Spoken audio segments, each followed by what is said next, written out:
I was thinking about last year's Blackpool UK takeover, and we saw the appearance of Finn Balor at the show, and then he's now in NXT in the US as well, and there seems to be this kind of environment where now in WWE people can go to NXT UK, go to NXT, and it's quite exciting for fans. We've seen Drew McIntyre say he wants to step back to NXT, and Kevin Owens. How cool is that for you that now that's starting to happen? It's great. I mean, I've always considered sort of the NXT brand as sort of its own promotion in a way, where it's if you have Raw and you have SmackDown and you're trying to create a brand split between the two totally, that's great. So the third brand of that is NXT. So to me, then there's this moment in time where there can be one-offs in the case of a Kevin Owens or something. I believe that there also could be one-offs in the case of a Chelsea Green, stepping up and doing something on a Raw or SmackDown.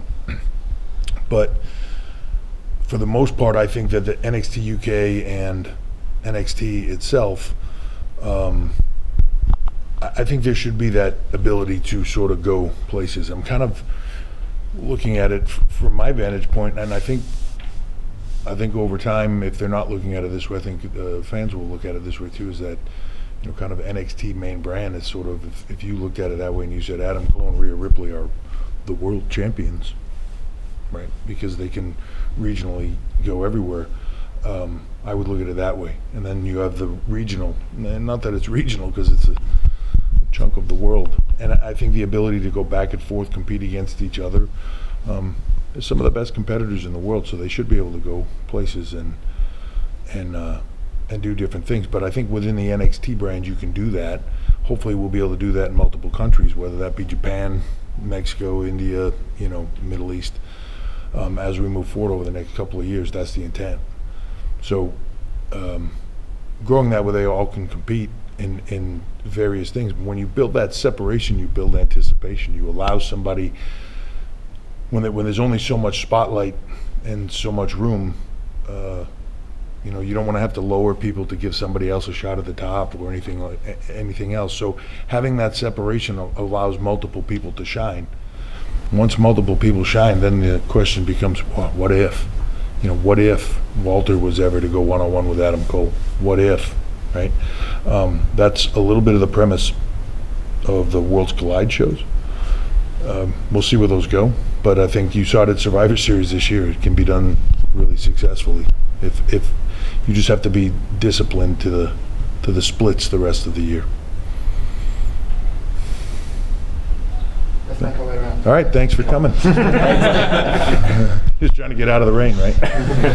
So there's been a few rumours that have started online recently that seem to have come for mainly speculation. I just wanted to get your opinion on them. Come on, people speculate. Yeah. So one was involving someone that came from England, has been one of the most innovative wrestlers from England, it's Paige, and the other is Edge, and a speculation about their in-ring returns possibly happening. What would you say to that? So, with both of them, those would be personal choices for them. Shouldn't say that. Personal choice for part of it, and then medical choice for the other part of it, right? There are WWE is at a different level. It's hard to even put that into.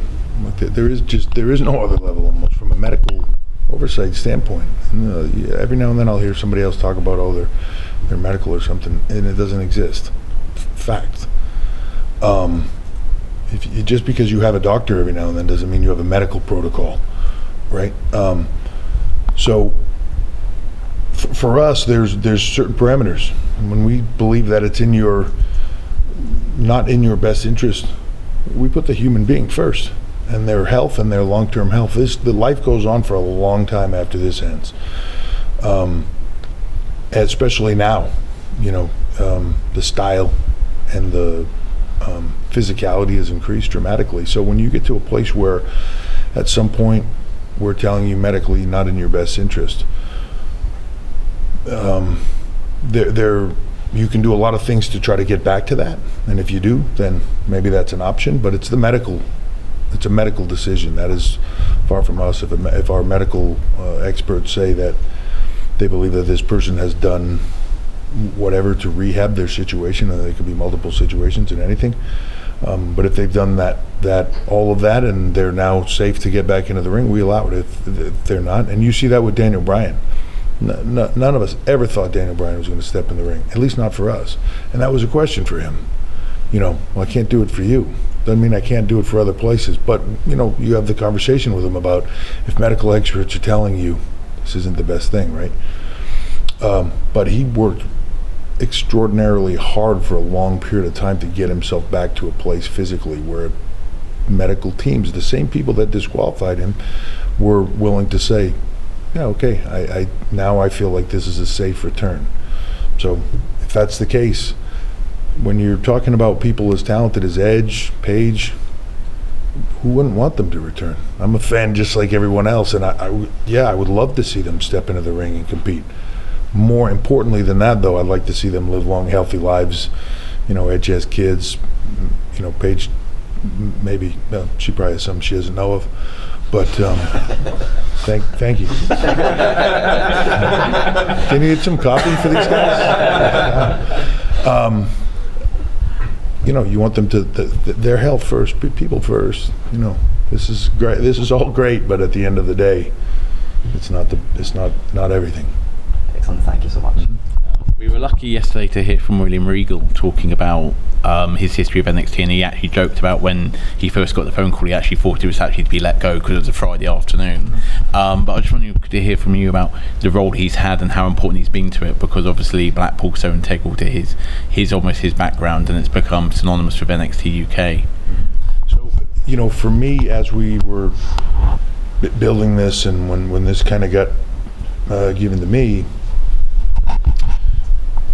there's certain people that I know that have a pulse on things, that are eyes for talent, that, and you hear it when you listen to his stories and all the things that he's been to. He has an extraordinary eye for talent, and not just to go because there's a dramatic difference. Not just to look at somebody and go, oh, he's a great in-ring worker, great technician, has a certain style, or whatever, great technical wrestler. He can look at somebody and say, that person's not a great technical wrestler, but is a star. We should work with that person. This person will connect with kids in a way that nobody else will. This person will do this. Oh, this person's going to be a great hand. Probably never be a star, but phenomenal mechanic that will work in the system to get everybody else. Not everybody has different roles within this, right?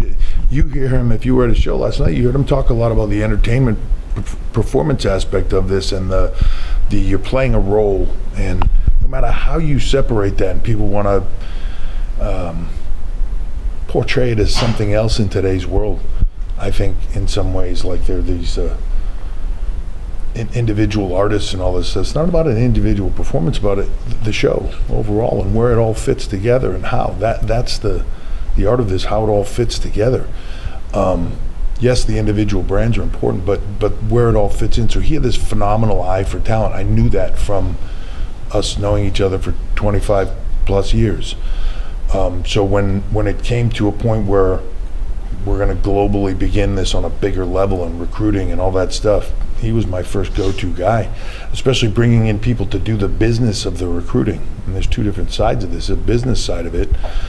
And people in the beginning would joke when I first brought in Canyon Seaman, yes, I know the last name, but when we first brought him in at Talent Development, people were like, listen to a volleyball guy? Because that's where he was a pro volleyball player. He's a great businessman and recruiter and athlete and all that stuff. They didn't understand it. No, I'm not asking him. Now he's really good at it from a spotting talent standpoint, because he sat with Regal for every single one of these tryouts and listened to his point of view, and he's smart enough to be able to see all those things. But it was never about listening to the volleyball guy tell me who are going to be great wrestlers. It was, he runs the business side of it. He's responsible for getting all these talent to this event and the logistics and everything else, which is massive. And then Regal's sitting in that room with other people going, yes, not so much. Yeah, but maybe in a year or two, and those are the decisions. So to me, there was no other choice.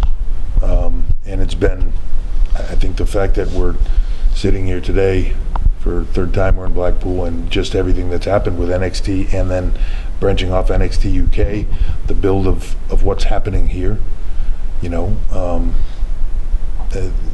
He's as big of a linchpin in that whole thing happening as anyone.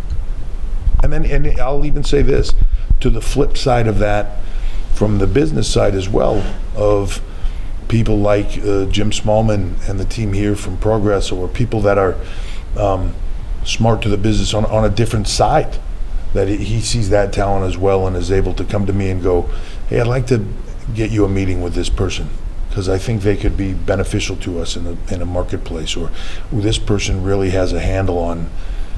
There's one thing to say, I'm a fan of the scene in Japan, and this person's a fan of it. It's another person to understand the business there, so the talent and the business side of it. So we have people all over the place that, that's my job, and sort of his to get me there, in a way, is to understand the landscape of the entire, everything, whole world of the scene. So we send people to little tiny markets in places you've never heard of, because I hear there's a little bit of a scene popping up there. And at that point, it might be just the equivalent to some kind of backyard almost wrestling, a bunch of people that have some athletes that are trying to figure out, because they're so passionate about the brand and there's nothing there. So let's go figure out how we can help them. If there's people that are that passionate there about this, let's go figure out how we can help them turn this into a bigger scene, elevate some talent, and see what happens. Contrary to some people's thoughts on this, this is really, for me, just about taking kids and people that have they've watched this just like I did and have a dream to do it. And how do you help them get here? How do you help them get to a place where their career can thrive and they can make this a living, not just and especially in other countries where if you reach that level of success, you represent a country, in a whole different way that we can't understand, So it's important to do, but again, he's a linchpin in finding even just those people that understand those little markets where there's something going on that no one here has ever even heard of. Can I head to Italy quickly? For me, if you see in NXT or NXT UK roster one talent, one wrestler that can be compared with you when you were a full-timer wrestler, who would be comparative to me? To you. Oh, geez. I wouldn't want to put that on them. It's a funny thing that I'm not real big on the comparison thing to go, I always just feel like it's just a disservice to somebody to say, oh, this guy's the next Shawn Michaels, Every time. Yeah. I knew Shawn. There's one Shawn. Trust me, we spend a lot of time telling people, look, Shawn could get away with that because he's Shawn Michaels, right? You're not. Smarten up. Comparisons to me are always tough to, you make that comparison and it always just negates somebody. I would never want to be the second this, I would want to be the first me. That's what we try to tell them all the time. And to be honest, to without sounding disrespectful to Shawn, I wouldn't want to limit anybody either, right? And that's not a knock to Shawn, but that's like the biggest talent ever could be sitting in that room, and for me to compare them to somebody else, there was a long time where people didn't see Steve Austin as the guy, WCW, for years, right? And even when he came in here, the ringmaster, he's going to be a technician in the middle somewhere. Becomes one of the biggest names in the business. Any comparisons that were made of him to others before him paled the second he became Stone Cold Steve Austin. And then it's, but you see it now. The second somebody has a certain type of an attitude or perform a certain type of way, even the Becky Lynch, right? Oh, she's the Austin character. No, she's not. She's not. And to me, to say that Becky Lynch is a Stone Cold character, it's just I don't like saying that about them. I don't like saying that about Kevin Owens or anybody else. It's not a knock on anyone. I just feel like no one wants to be the second somebody else, be the first them, and do something that no one has ever done before in this business. Might be similar, but be you. What is the main difficulty you faced to create the WWE model, the NXT model in Europe? The biggest challenge? Yeah. I think, well, in the beginning, it's different. In the beginning, it was just because of people here just figured it out, right? Like, they didn't have anybody here necessarily telling them. It's funny, this business gets handed down, and if you were at Regal's show last night, you heard him talk about that, passing it down the line. It gets passed down the line, but there was a lot of guys here. Pete Dunne, Tyler, Trent, Wolfgang, you go through a list, right? And the women as well. Just sort of kind of figured it out. I remember early in this process, Sean and I I don't remember what town we were in, but anyway, we did a TV and we were talking to Pete and Tyler. And we'd been talking to them about a certain thing in a match and taking their time and getting this reaction to us, and they were, looking at us like we had 3 heads, and then they went out there and they came back like wide-eyed, like, oh my God, like this light bulb went off right up. And it was just really a timing thing, but it was contrary to what they believed in their head. And they both were like blown away by that. And when we started talking to them about it, they were like sort of kind of we just landed at that other place because no one was telling us anything, and we got to be sort of the best here, but we were just doing our thing. And then when you gave them that next level of, yeah, but do this, it was mind-blowing experience to them because they'd never thought about it in that manner. And we've all been there. I had those moments with Pat Patterson and everybody else along the way, as did Sean, and that's how you learn. So I think sometimes when you've done something successfully at a certain level for so long, it doesn't mean it's the best way to do it. So sometimes getting people to think slightly differently of how that stuff happens, but also being able to do that from a distance. So you give them that advice, then we go away for a little bit, and they're off doing their own things. And hopefully they're taking that and applying it, not just going back to what they did before. And then getting them to have that information and give it to the others that are around them so that it's creating this wholesale change. I can look at all the people that were here in the beginning of NXT UK and the changes of them. It's not even the same performers. Same charisma, same talent level, they're delivering on everything that you could see that they had. But what I see, because I understand all the aspects of it, what I see is a completely different performer that is now understands the hows and the whys.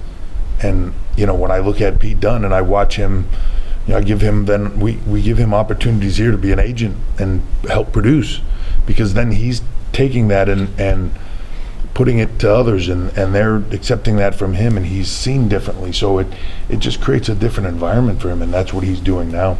If I was to say anything, that's the biggest challenge. And you also can't just rush into these things. For me, the challenge is being patient. Sometimes you have something going and it's kind of hot, and you go like, oh man, we could go all in right there, right now. But if you go too far, too fast, you limit your chances on the other side of it being long term. You burn that fire too fast, it burns out and it's done. I'm not interested in creating a spectacle brand that's hot for a moment, and 2 years later, people are like, remember when that was cool? I don't want that. I want something that consistently grows, and that's what this has done. Consistently grows. Seems like it's taken a long time at some points, and then when you look back at the beginning to now, you go, man, it really kind of happened fast in a way. But I want that consistent growth, and I want it to continue. NXT has done the same thing. It's all consistent growth, and over time, that's the way to do it. You can see it in everything. The band that hits hard and fast usually doesn't last long. The performers that become overnight sensations, overnight they're back to not being a sensation. It's remember when. It's about longevity, and I say the term marathon, not a sprint, all the time. I truly believe that.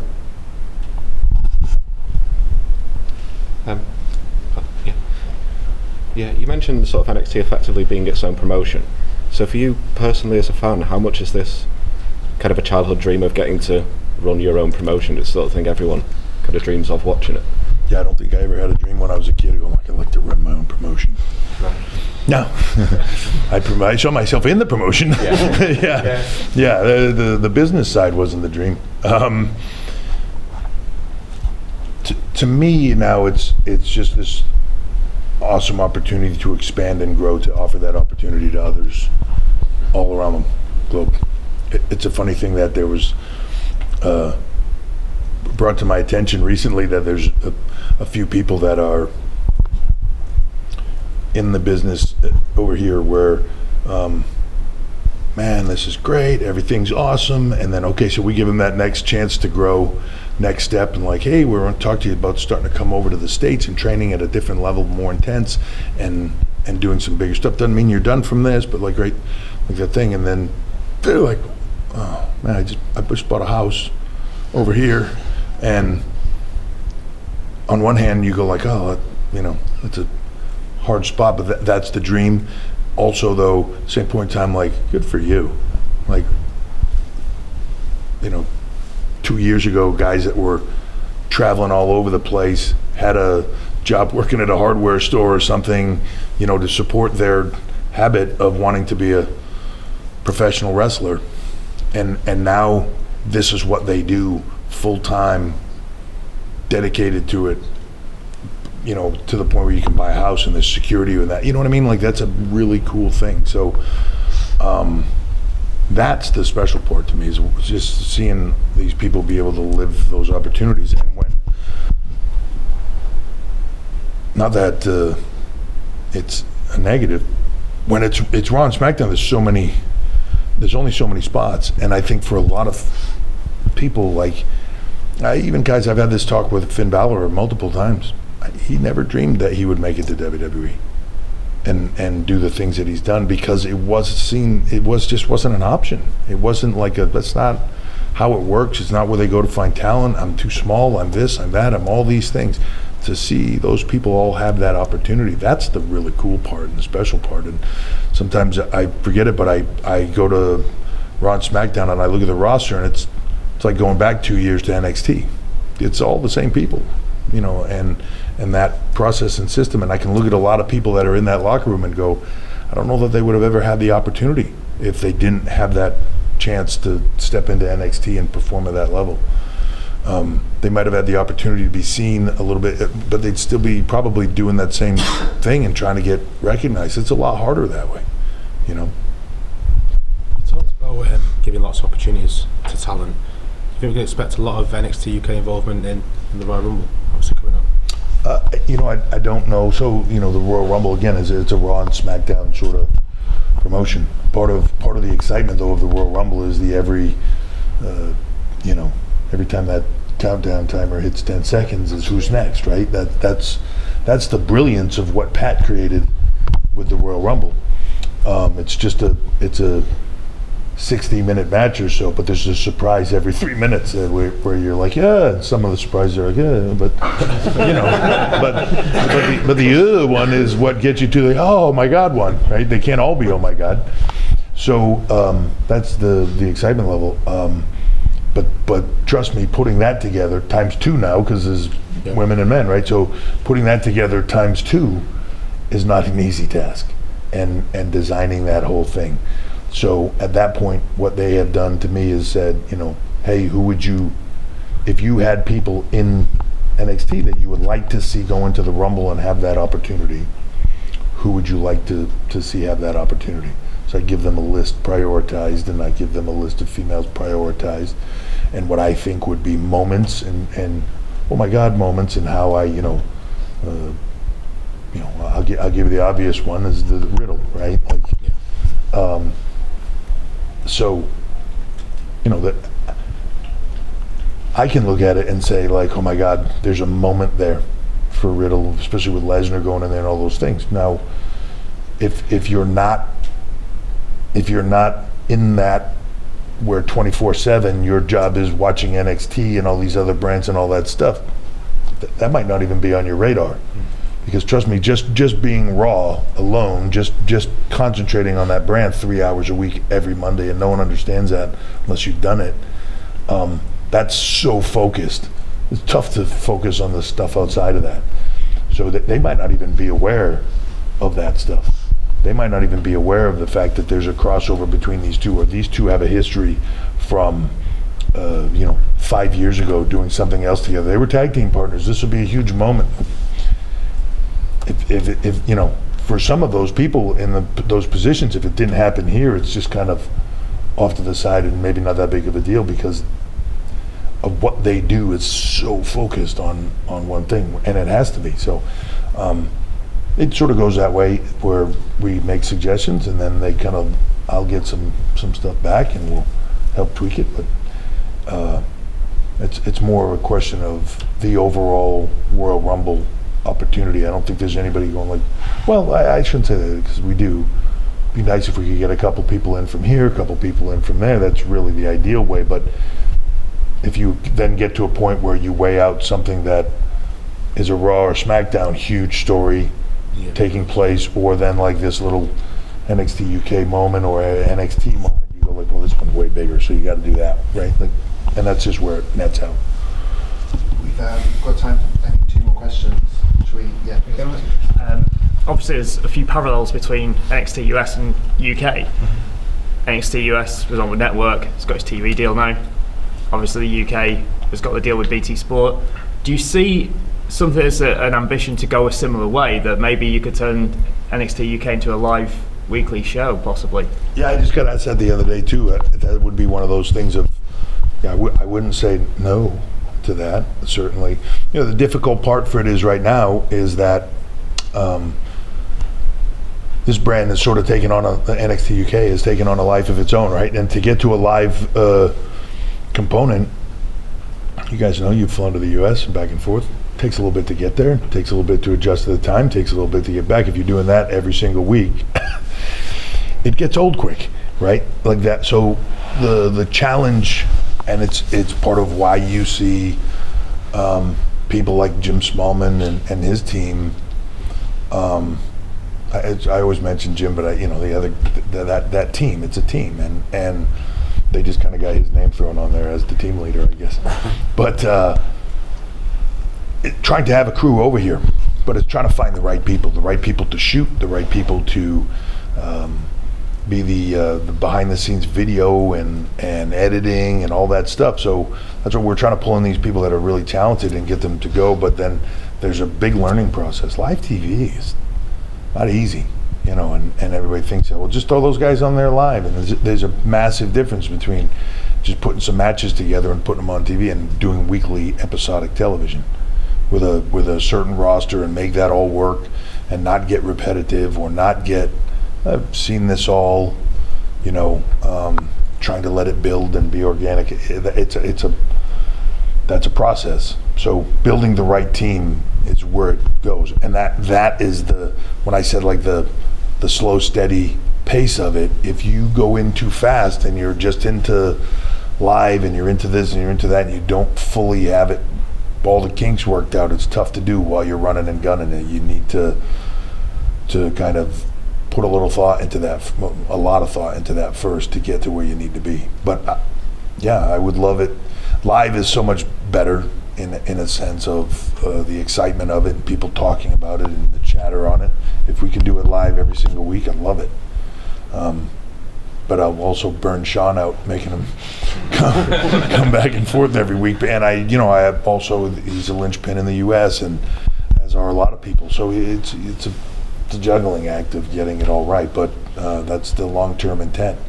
And then also too, trying to find the people that are right for the next step down the line. So if you look at all these things as international markets, what's the next one? And then who goes there and runs that? Who's there training people? Who's there running the performance center there? Who's there running the recruitment of talent and all of that? Who's there running the shows? Who's there running the live? Like, it's a lot. And so step by step. But the excitement level to me for this brand to now be on BT, I can't say big enough, and not just because they pay for the microphone that's in my pocket, but no, but I can't honestly say enough how much I think that partnership is important and massive. I think there's an understanding of digital and social on that team better than that we've ever been a part of, and I think they're going to grow. We're going to grow together. And their interest not only in Raw and SmackDown, but NXT UK, having homegrown, being able to use and manipulate the stars that are here, give them a platform outside of just being in the ring to do all the stuff, promote, do all those things. That connection is going to be massive. This opportunity with BT will be huge. But I also think it resonates with others as well. Like to me, there's no reason why NXT UK, while seen on the network, but to me it should have a US TV deal as well. It should, right, and finding those placements of where around the globe. All these brands are meaningful just about everywhere. There were reports this week that any appearance at WrestleMania for like Tyson Fury will hedge on him winning the belt against Wilder. Is that true, or is it just about athletes coming over that just actually care about the business? I'm not sure if you're aware, Tyson Fury has a big fight coming up with Deontay Wilder. And, you know, having done a lot of the promotion for the last time that he worked with us, I think there's thoughts out there of a lot of things with Tyson Fury. He had a blast working with us. It's funny that one of the things that I learned with him doing the press for the other time he worked for us was that in his mind as a kid, he saw himself being a WWE superstar, not a boxer or right, like the entertainment side of it, that showmanship side of him is in front. So I think he would love to do something more with us and love to do a bigger thing, but I also don't think, I think he understands the entertainment value of this. Is not for him about, I need to be the champion, or I need to be this or that. And the door is open, and I think the door's open on our side and the door's open on his side, but there's a lot of things in between, now and then, and that fight on February 22nd will be huge for him as to what his next steps are, in all of this. So we're open to that stuff, but it needs to be right for everybody. Everyone, we're gonna have to Let's do one. Who's got a really good one? And this is a real challenge. If you put yourself forward for a really I think I've got a good one. So, with the growth of NXT UK... You guys judge it? So, with NXT UK and with Worlds Collide and all the stuff at Survivor Series weekend with TakeOver and stuff, this question always comes up from fans, and I feel like it's worth putting it to you. You've been very careful about you as an in-ring performer being on Raw or SmackDown and not on NXT or NXT UK. Down the line, are you open to a story that would involve you on camera with that, or would you rather keep it separate? If as a team, or however that was, we came up with an idea that was something that I was just like, wow, that would put this other person on the map, or these other people on the map so big at the end of it that would I do that for them? Yes. But it would have to be for that reason solely. If anything screams youth and new, it's NXT, right? And I certainly wouldn't want to take away from that, and I certainly wouldn't want to